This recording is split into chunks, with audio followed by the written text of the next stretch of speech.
Hindi ko na maalala kung kailan ako huling nakatulog ng mahimbing. Siguro mga 3 taon na rin ang nakalipas.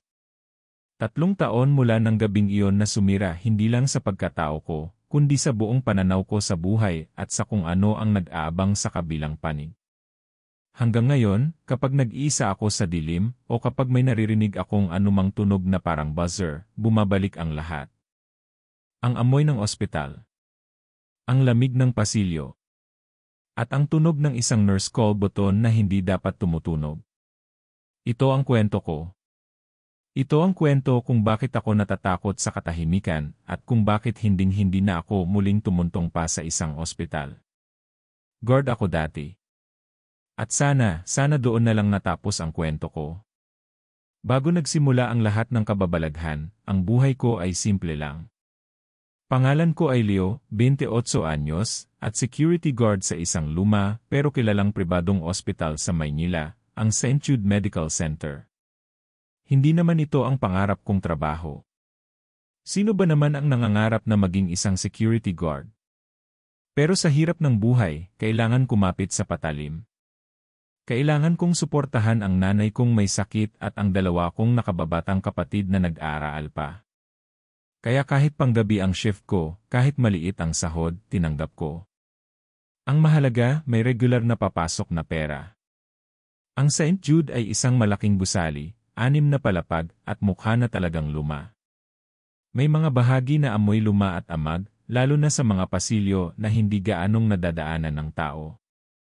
Ang pwesto ko ay sa 3rd floor, sa may medical and surgical ward. Dito madalas dinadala ang mga pasyenteng bagong opera o mga may malulubhang karamdaman. Tahimik dapat dito pero sa totoo lang, ito ang isa sa mga pinakaabalang palapag. Palaging may tunog. Tunog ng mga gulong ng stretcher, tunog ng mga aparatus na tumutunog, mga pag-uusap ng mga nurse na nagmamadali, at paminsan-minsan, ang pag-iyak ng isang kaanak na namatayan. Sa loob ng halos 2 taon ko sa St. Jude, masasabi kong sanay na ako. Sanay na ako sa puyat, sa pagod, at sa lungkot na bumabalot sa lugar. Naging manhid na rin ako sa mga tanawin ng dugo at paghihirap. Parte na yon ng trabaho. Ang routine ko gabi-gabi ay pare-pareho lang. Magti-time in ako ng alas 10 ng gabi. Magruronda sa buong palapag. Sisilipin ko ang bawat pasilyo, sisiguraduhing nakalock ang mga pinto ng mga opisina, at titingnan kung may mga kahina-hinalang tao. Pagkatapos noon, pupwesto na ako sa station ko, isang maliit na table at upuan na nasa gitna ng mahabang koridor, malapit sa nurse station. May 2 pa akong kasamang guard sa 3rd floor. Si Mang Tonyo, ang pinaka-senior sa aming lahat, mga 50 anyos na at malapit nang mag-retire. Siya ang skeptiko sa grupo. Lahat ng bagay may lohikal siyang paliwanag. Kapag may nagkwento ng tungkol sa multo, tatawanan ka lang niya at sasabihing, guni-guni mo lang yan, bata. Kulang ka lang sa tulog. Ang isa naman ay si Renz, kaedad ko lang. Si Renz ang pinakabibo at palabiro sa amin. Palagi siyang may baong kwentong nakakatawa o chismis tungkol sa mga doktor at nurse.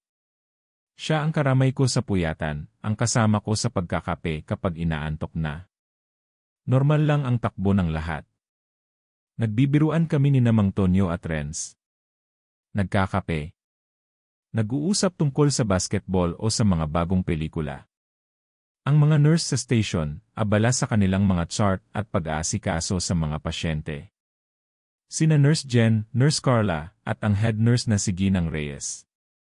Mababait naman sila pero dahil sa sobrang pagod at stress, madalas maikli ang pasensya. Dito na pumapasok sa kwento si Mr. Alcaraz. Si Mr. Alcaraz ay isang pasyente sa room 309. Matandang lalaki, siguro mga 75 anyos na at mag-isa lang sa buhay. Walang dalaw, walang kamag-anak. Ang tanging kasama niya ay ang mga nurse na nag-aasikaso sa kanya. Mayaman daw sabi ng chismis, pero pinili na lang daw na tumira mag-isa. May sakit siya sa baga at palaging hirap huminga. Dahil siguro sa kalungkutan at sa sakit na nararamdaman, si Mr. Alcaraz ay naging isang napakahirap na pasyente. Siya ang hari ng nurse call button. Alam niyo yung call button?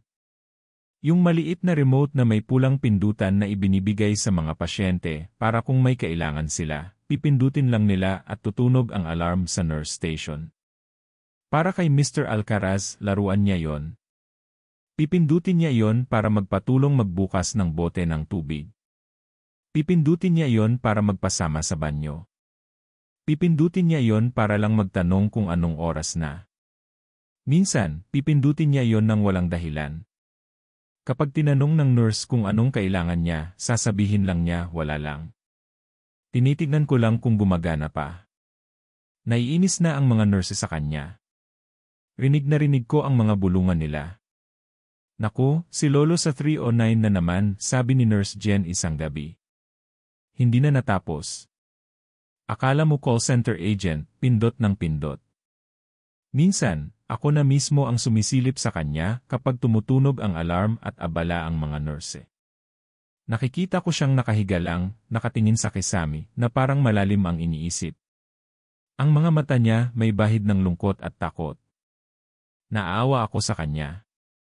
Siguro, iyon lang ang paraan niya para maramdamang may kasama siya, na may nagmamalasakit pa sa kanya. Kaya kapag napapadaan ako sa kwarto niya, binabati ko siya. Magandang gabi po, Mr. Alcaraz. Niningitian naman niya ako, isang pilit na ngiti na hindi umaabot sa kanyang mga mata. Isang Miyerkules ng gabi, mga 1:00 ng madaling araw, biglang nagkaroon ng komosyon. Code Blue. Room 309. Nagtakbuhan ang mga doktor at nurse papasok sa kwarto ni Mr. Alcaraz. Rinig na rinig ko ang utos ng doktor, ang tunog ng defibrillator. Mula sa kinatatayuan ko, kitang-kita ko ang lahat. Ang pagod na katawan ni Mr. Alcaraz, ang desperadong pagtatangka ng medical team na isalba siya. Pero huli na ang lahat. Time of death, 1:17 a.m. Narinig ko iyon mula sa doktor. Tahimik ang lahat. Ang tanging maririnig na lang ay ang mahinang pag-iyak ng isang batang nurse. Kaming 3 guard, nakatayo lang sa malayo, tahimik na nagmamasid. Si Renz, napailing. Si Mang Tonyo, seryoso ang mukha, parang sanay na sa ganitong eksena. Ako naman, nakaramdam ako ng kakaibang kirot sa dibdib. Lungkot. Dahil namatay siyang mag-isa. Walang kamag-anak na hahawak sa kamay niya sa kanyang mga huling sandali. Nilinis ng mga staff ang kwarto. Inilabas ang katawan ni Mr. Alcaraz na nababalutan na ng puting kumot. Habang tinutulak ang stretcher sa pasilyo, hindi ko napigilang mapatingin. Pakiramdam ko, may malamig na hangin na dumaan sa tabi ko. Kinilabutan ako. Pero isinantabi ko na lang iyon. Sabi ko sa sarili ko, dala lang siguro ng puyat at ng malungkot na pangyayari. Nang matapos ang lahat, bumalik sa normal ang lahat. Ang mga nurse bumalik sa kanilang station. Kami bumalik sa pwesto namin. Tahimik ang buong palapag. Isang klase ng katahimikan na nakakabingi na parang may kulang. Siguro dahil nasanay na kaming lahat sa ingay na ginagawa ni Mr. Alcaraz. 2 gabi ang lumipas. Bayernes. Walang laman ang room 309. Nakasara ang pinto at malinis na sa loob. Routine night. Nagronda ako, nagkape kasama si Renz, nakipagkwentuhan kay Mang Tonyo. Mga 2:00 ng madaling araw, kasagsagan ng tinatawag naming witching hour, kung kailan pinakainaantok ang lahat at pinakatahimik ang ospital. Nakaupo ako sa pwesto ko, nagbabasa ng dyaryo para hindi makatulog. Bigla may narinig akong tunog. Isang pamilyar na tunog. Ding! Napatingala ako. Tumingin ako sa panel sa nurse station. May isang ilaw na kulay pula ang umilaw. Room 309. Napakunot ang noo ko. Tiningnan ko si Nurse Jen na nag-aayos ng mga papeles. Hindi niya yata napansin. Impossible. Walang tao sa kwartong iyon. Siguro nagkamali lang ako ng dinig. Siguro sa sobrang pagod naglalaro na ang isip ko. Pero umilaw ulit. At this time, mas malinaw ang tunog. Ding! Tumingin si Nurse Jen sa panel. Nakita niya ang ilaw. Kumunot din ang noo niya. Ano yon? Tanong niya sa kasamang nurse. Baka may short circuit lang, Jen. Hayaan mo na, sagot ng isa. Tumayo ako at lumapit sa kanila. Nurse Jen, umilaw po yung sa 309, sabi ko. Na, guard. Baka grounded lang. Luma na kasi mga wiring dito. Ipacheck na lang natin sa maintenance bukas, sabi niya halatang ayaw ng mag-abala. Tumango na lang ako at bumalik sa upuan ko. Pero hindi na ako mapakali. Nakatitig lang ako sa pinto ng room 309. Pakiramdam ko may mali. May mali talaga. Paano ilaw at tutunog iyon kung wala namang nakapindot? At isa pa, alam kong pinutol na ng maintenance ang kuryente sa call button system ng kwartong iyon pagkatapos itong linisin, para makatipid daw sa kuryente habang bakante. Sinabi ko iyon kay Renz. Pre, narinig mo ba yon? Yung sa 309. Narinig ko. Baka daga lang yan. Nagalaw yung wire sa loob, sabi niya sabay tawa. O baka si Lolo, miss na tayo. Nagpaparamdam. Sinamaan ko siya ng tingin. Huwag ka ngang magbiro ng ganyan. Relax ka lang, Leo. 2 taon na tayo dito, ngayon ka pa natakot, sabi niya. Dumating si Mang Tonyo galing sa pag-ikot. Oh, anong pinag-uusapan niyo dyan at seryoso iyang mukha mo, Leo? Kinuwento ko sa kanya ang nangyari. Tiningnan niya ang pinto ng 309 tapos tumingin sa akin. Faulty wiring lang yan, sabi niya sa kanyang kalmadong boses. Normal yan sa mga lumang building. Short circuit. Huwag mong masyadong isipin. Mas matakot ka sa mga buhay na magnanakaw kaysa sa kung ano-anong kababalaghan. Sila na ang nagsabi. Siguro nga, praning lang ako. Siguro, pagod lang talaga. Sinubukan kong kalimutan iyon. Ipinagpatuloy ko ang pagbabasa ng dyaryo. Pero pagkalipas ng mga 15 minutos, nangyari ulit. Ding! Ding! Ding! Sunod-sunod. Mabilis. Desperado. Napatalon kaming lahat. Kahit si Mang Tonyo napatingin sa panel. Ang pulang ilaw ng 309 nagbiblink ng walang tigil. At ang tunog, hindi na ito simpleng ding lang. Parang may galit. Parang may pagmamadali. Ano ba yan? Inis na sabi ni Nurse Jen. Tumayo siya at kinuha ang master key. Puntahan ko na nga. Baka may pumasok na si Raulo dyan. Sumunod kami ni Renz sa kanya. Si Mang Tonyo naiwan sa station pero nakatingin sa amin. Habang papalapit kami sa pinto ng room 309, papalakas ng papalakas ang kaba sa dibdib ko. Ang lamig ng pasilyo, parang biglang bumagsak pa ng ilang degree. Binuksan ni Nurse Jen ang pinto. Pagsilip namin sa loob, wala. Walang tao. Madilim ang kwarto, tanging ang liwanag mula sa bintana ang nagbibigay ng kaunting ilaw. Tahimik. Ang tanging naririnig lang namin ay ang sarili naming paghinga. Pumasok si Nurse Jen at binuksan ang ilaw. Inikot namin ang tingin. Malinis ang kwarto. Nakaayos ang kama. Walang kahit sinong tao. Lumapit si Nurse Jen sa kama at tiningnan ang call button. Nakapatong lang ito sa bedside table, hindi naman nakapindot. Walang tao, sabi ni Nurse Jen, pero halata sa boses niya ang kaunting kaba. Sira lang talaga siguro to, kinuha niya ang call button at sinubukang tanggalin sa saksakan sa pader. Pero wala itong saksakan. Wireless pala. Kinuha niya ang buong unit at inilagay sa ibabaw ng kabinet. Ayan. Para matapos na. Lumabas na kami ng kwarto at nilock niya ulit ang pinto. Bumalik kami sa station na tahimik. Si Renz hindi na makangiti. Ako, lalong hindi mapakali. Wireless pala, bulong ko kay Renz. Paano nagkaroon ng short circuit yon? Hindi siya sumagot. Nagkibit balikat lang siya, pero kitang-kita ko sa mata niya ang takot. Mula ng gabing iyon, nagsimula na ang bangungot ko. Kinabukasan, Sabado ng gabi, parehong shift. Bago ako pumasok, nagdasal ako na sana wala nang mangyari. Sana, one-time thing lang yon.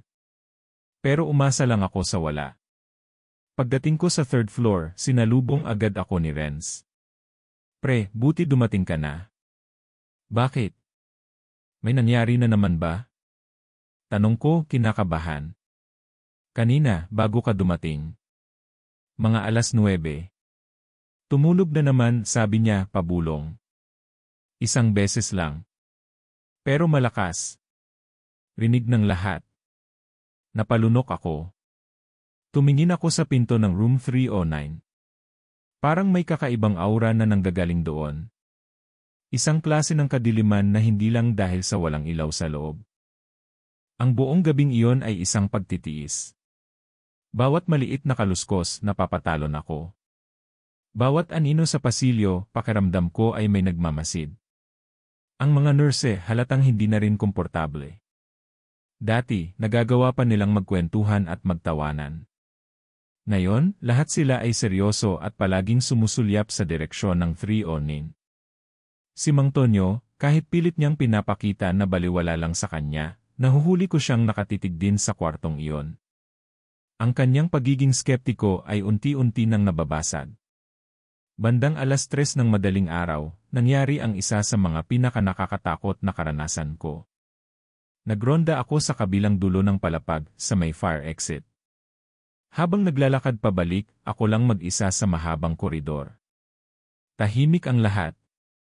Nang malapit na ako sa room 309, bigla akong nakaramdam ng matinding lamig. Hindi lang basta lamig. Isang nagyelong lamig na tumagos hanggang sa buto ko.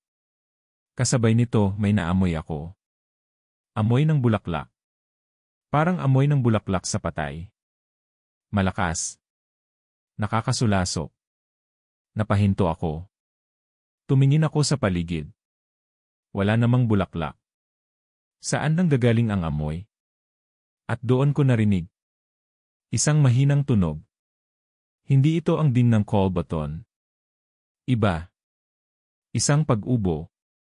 Mahina pero malinaw. Isang tuyong ubo ng isang matandang hirap na huminga. Nanggagaling sa loob ng room 309. Nanlaki ang mga mata ko. Nanigas ako sa kinatatayuan ko. Ang tibok ng puso ko parang kabayong nagkakarera. Sigurado ako sa narinig ko. Iyon ang ubo ni Mr. Alcaraz. Palagi ko iyong naririnig noong buhay pa siya. Gusto kong tumakbo. Gusto kong sumigaw. Pero parang napako ang mga paa ko sa sahig.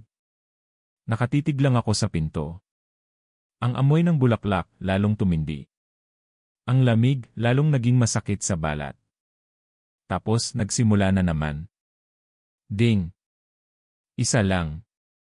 Pero sapat na yon para mabasag ang pagkatulala ko. Mabilis akong tumakbo pabalik sa nurse station. Renz! Mang Tonyo! Sigaw ko, hinal na hinal.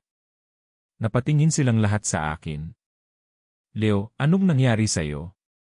Ba't namumutla ka? Tanong ni Renz. Narinig ko siya, sabi ko, nanginginig. Nasa loob siya ng 309. Umuubo siya. Nagkatinginan sila. Si Nurse Jen, napahawak sa kanyang bibig. Si Mang Tonyo, tumayo at lumapit sa akin. Hinawakan niya ako sa balikat. Leo, kumalma ka. Anong narinig mo? Si Mr. Alcaraz. Ang ubo niya. At yung amoy-amoy patay na bulaklak. Tapos, tumulog na naman yung bell. Halos pasigaw kong sabi. Imposible, sabi ni Mang Tonyo, pero nakita ko ang pag-aalinlangan sa kanyang mga mata.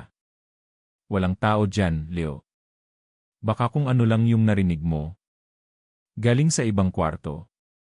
Hindi. Sigurado ako, Mang Tonyo. Doon galing. Pagpipilit ko. Alam kong sa puntong iyon, iniisip na nilang nababaliw na ako. Praning. Overacting. Pinagtitinginan na ako ng ibang mga staff na nagising sa sigaw ko. Pakiramdam ko, nag-iisa ako. Ako lang ang nakakakita, ako lang ang nakakarinig at ako lang ang naniniwala. Ang isolation, hindi na lang ito tungkol sa pagiging mag-isa sa isang madilim na pasilyo. Ito na yung pakiramdam na ikaw lang ang nakakaalam ng katotohanan pero walang gustong maniwala sa'yo. Pinaupo nila ako. Pinainom ng tubig. Pilit akong pinapakalma. Pero sa loob-loob ko, sumisigaw ako. Hindi ako nababaliw. Totoo ang nangyayari. At mayroong nilalang sa loob ng kwartong iyon. At hindi ito mapakali. Ang mga sumunod na gabi ay naging impyerno. Hindi na lang basta tunog at amoy. Nag-umpisa nang mag-level up ang mga pangyayari. Isang gabi, habang nag-ikot si Renz, bigla siyang bumalik sa station na tumatakbo, maputlang maputla. Sabi niya, habang dumadaan daw siya sa tapat ng room 309, nakita niya raw na bahagyang nakaawang ang pinto. Akala niya may pumasok. Nang silipin niya, dahan-dahang sumarado ang pinto ng kusa. Walang hangin, walang tao. Basta na lang sumarado.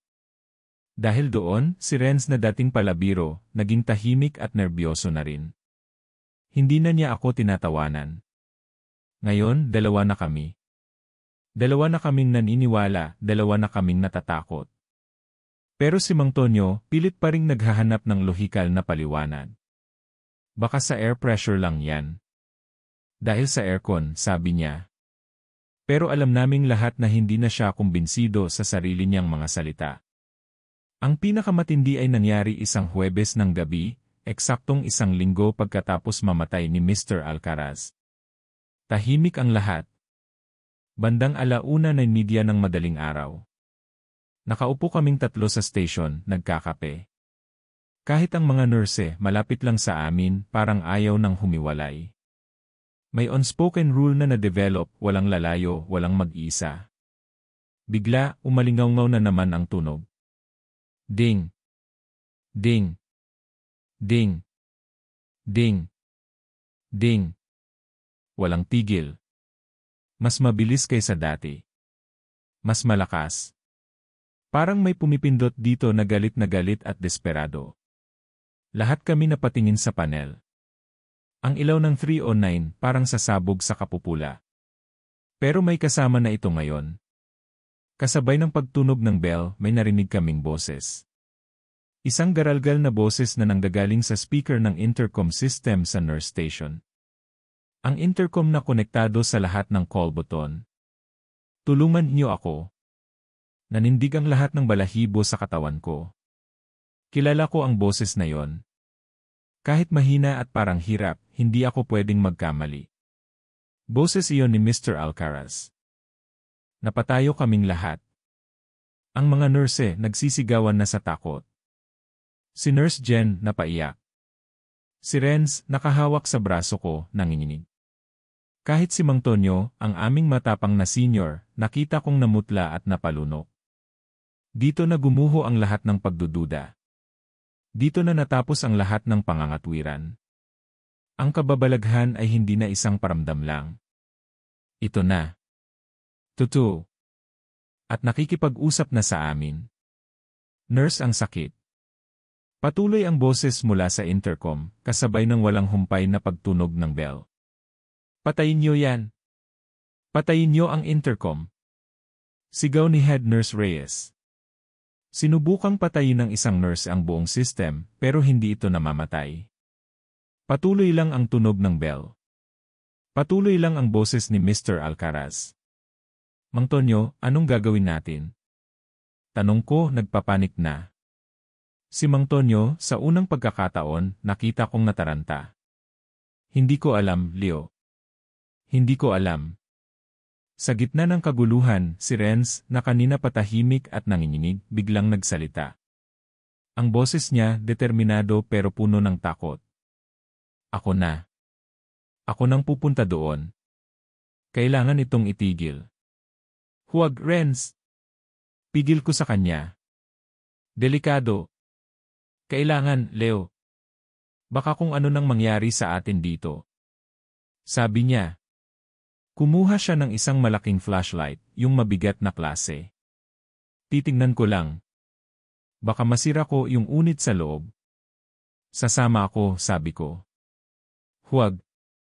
Dito ka lang. Bantayan mo sila, sabi niya, tumango sa direksyon ng mga nurse na nag-iyakan na. Mang Tonyo, back-upan niyo ako. Si Mang Tonyo, kahit takot, tumango. CJ, Renz. Mag-iingat ka. Dito lang kami sa labas ng pinto. Naglakad si Renz papunta sa room 309. Bawat hakbang niya, sinusundan namin ng tingin. Ang tunog ng bell at ang boses sa intercom, hindi pa rin tumitigil.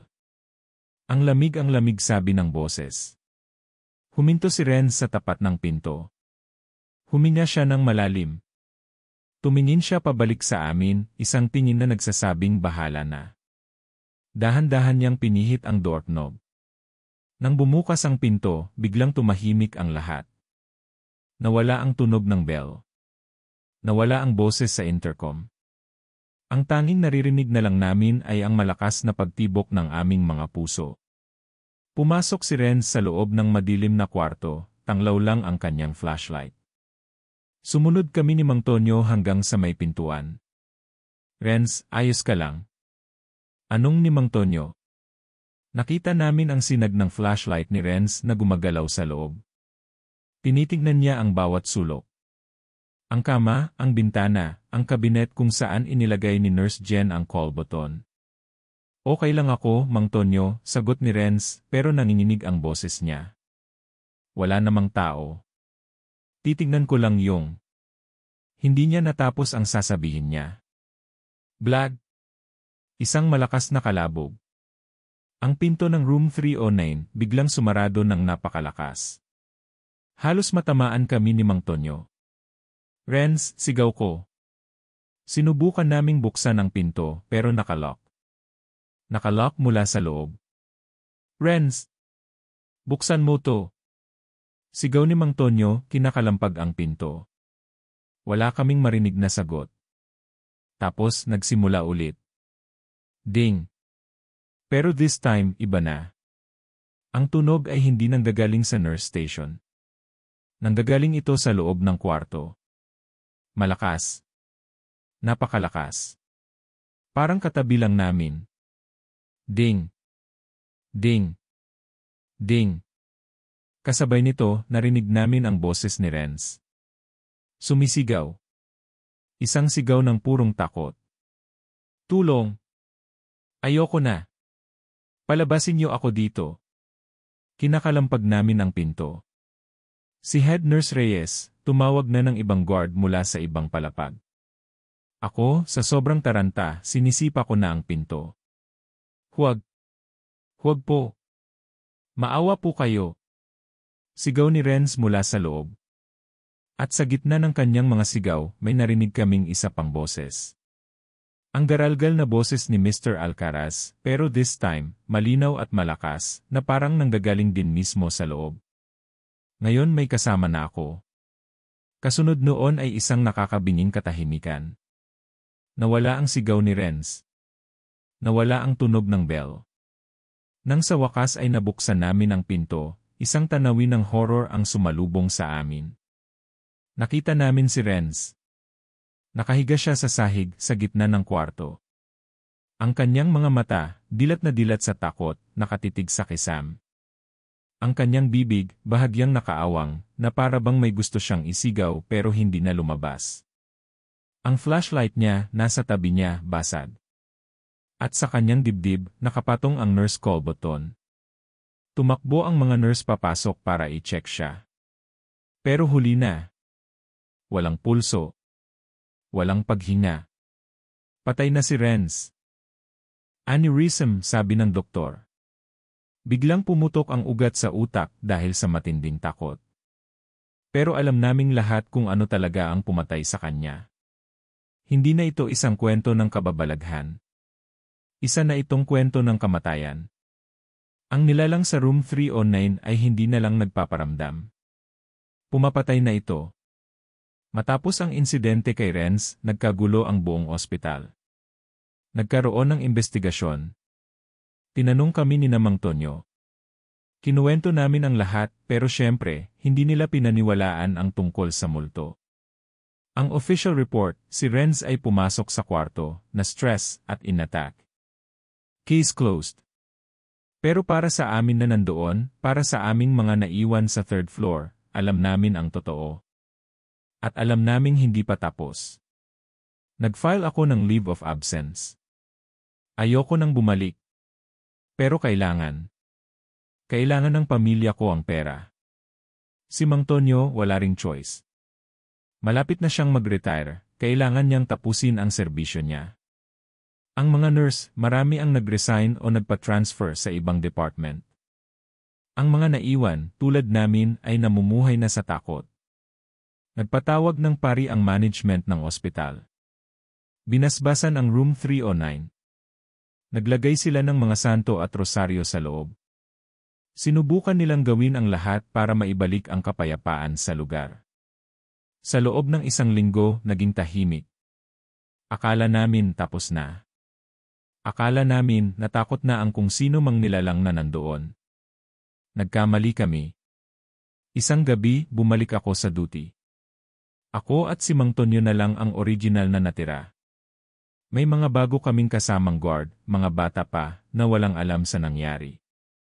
Nag-uusap kami ni Mang Tonyo sa station. Seryoso siya. Leo, kailangan nating mag-ingat. Pakiramdam ko, hindi pa siya tapos.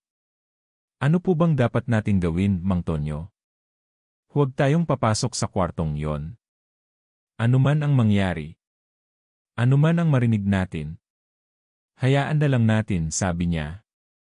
Sinunod namin yon. Ang room 309 ay permanenteng isinara. Nilagyan ng sign na under maintenance. Pero hindi sapat iyon.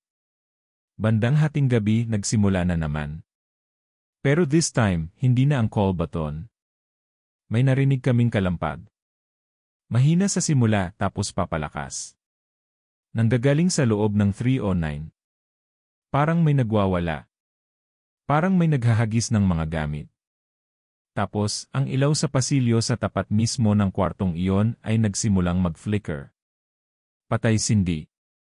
Patay-sindi. Ang mga bagong guard nagtataka. Ano yon, sir? Si Mang Tonyo pinakalma sila.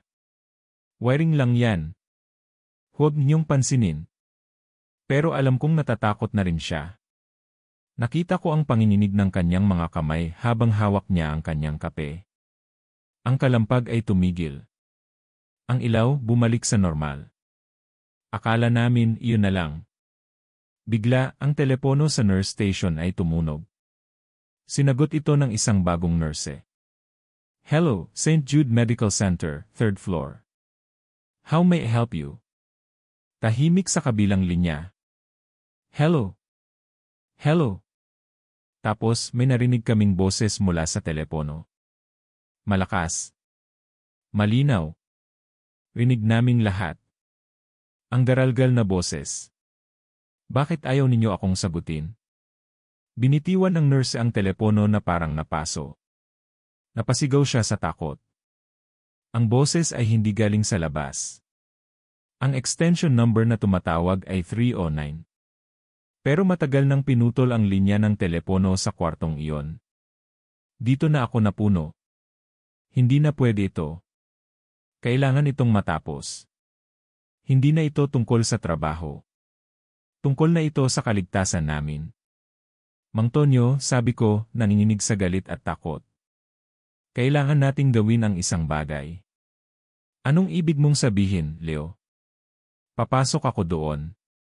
Kakausapin ko siya. Nababaliw ka na ba, Leo? Nakita mo ang nangyari kay Renz? Iyon na nga, Mang Tonyo. Ayokong may mangyari pa sa iba. Ayokong matulad kay Renz. Susubukan ko. Dadalhin ko itong rosaryo ko. Magdadasal ako. Kailangan niyang matahimik. Desperado na ako. Ito na ang desperate gambit ko. Isang plano na walang kasiguraduhan pero kailangan kong subukan. Hindi ko na kayang magtrabaho gabi-gabi na ganito ang nararamdaman ko. Pumayag si Mang Tonyo na samahan ako pero hanggang sa pinto lang ulit. Kumuha siya ng isang Biblia. Ang mga bagong guard, sinabihan naming manatili sa station at tumawag ng tulong kung may mangyari. Dahan-dahan kaming naglakad papunta sa pinto. Ang bawat hakbang ay parang 1 kilometro ang layo. Ang hangin mas malamig kaysa dati. Ang amoy ng bulaklak bumalik na naman. Huminto kami sa tapat ng pinto. Kinuha ko ang susi. Nanginginig ang kamay ko habang ipinapasok ko ito sa seradura. Leo, sigurado ka ba dito? Huling tanong ni Mang Tonyo. Huminga ako ng malalim. Hindi po. Pero kailangan. Binuksan ko ang pinto. Ang sumalubong sa amin ay kadiliman at ang nakakasulasok na amoy. Pumasok ako, hawak-hawak ang rosaryo ko. Ang tangi kong sandata. Mr. Alcaraz. Sabi ko sa dilim. Nandito po ako para makipag-usap. Hindi po para saktan kayo. Gusto lang po naming malaman kung anong kailangan nyo para matahimik na kayo. Katahimikan.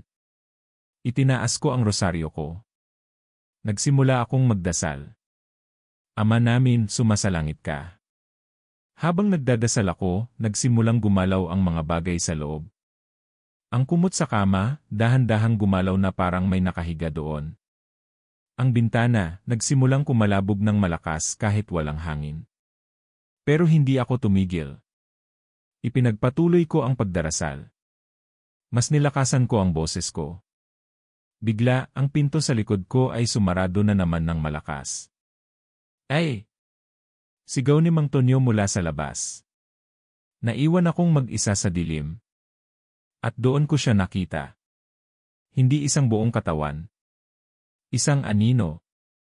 Isang maitim na anino sa sulok ng kwarto, na may hugis ng isang matandang nakaupo sa wheelchair, kahit walang wheelchair doon. Ang anino ay dahan-dahang tumayo. Kasabay noon, ang nurse call button na nasa sahig pa rin mula noong namatay si Renz ay umilaw ng kulay pula. At tumunog. Ding! Ang tunog ay parang isang bomba na sumabog sa tainga ko. Napaluhod ako sa sakit. Ang anino lumapit sa akin. Ramdam ko ang kanyang lamig. Ramdam ko ang kanyang galit. Isang bulong ang narinig ko direkta sa tainga ko. Hindi ako alis. Ipinikit ko ang aking mga mata at sumigaw ako ng dasal. Magdala ka, Maria, napupuno ka ng grasya. Biglang bumukas ang pinto. Si Mang Tonyo, sinira niya ang lock. Pumasok siya, hawak ang Biblia. Layuan mo siya, demonyo! Sigaw ni Mang Tonyo. Itinutok niya ang Biblia sa anino. Ang anino ay umungol, isang tunog na hindi galing sa tao. At bigla itong sumugod, hindi sa akin, kundi kay Mang Tonyo. Nakita ko ang lahat sa slow motion. Ang anino ay dumaan sa katawan ni Mang Tonyo. Si Mang Tonyo, biglang nanlaki ang mga mata. Napahawak siya sa kanyang dibdib. Ang kanyang mukha nagpakita ng sobrang sakit at gulat. At bumagsak siya sa sahig. Nawala ang anino. Tumahimik ang lahat. Tumakbo ako palapit kay Mang Tonyo. Mang Tonyo! Mang Tonyo! Pero hindi na siya sumasagot. Ang kanyang mga mata nakatitig sa kawalan. Katulad ng mga mata ni Renz. At sa sandaling iyon, alam kong talo ako.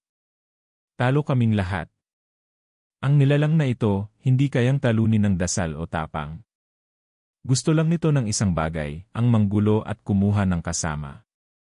Hindi ko na alam ang sumunod na nangyari. Ang alam ko lang, tumakbo ako. Tumakbo ako palabas ng kwartong iyon. Palabas ng ospital. Tumakbo ako ng walang lingon-lingon. Iniwan ko ang lahat. Ang trabaho ko. Ang katawan ni Mang Tonyo. Iniwan ko ang isang parte ng aking kaluluwa sa third floor ng St. Jude Medical Center. Hindi na ako bumalik. Kinabukasan, tumawag ako sa agency at nag-resign. Hindi na ako nagpaliwanag. Hindi na rin sila nagtanong.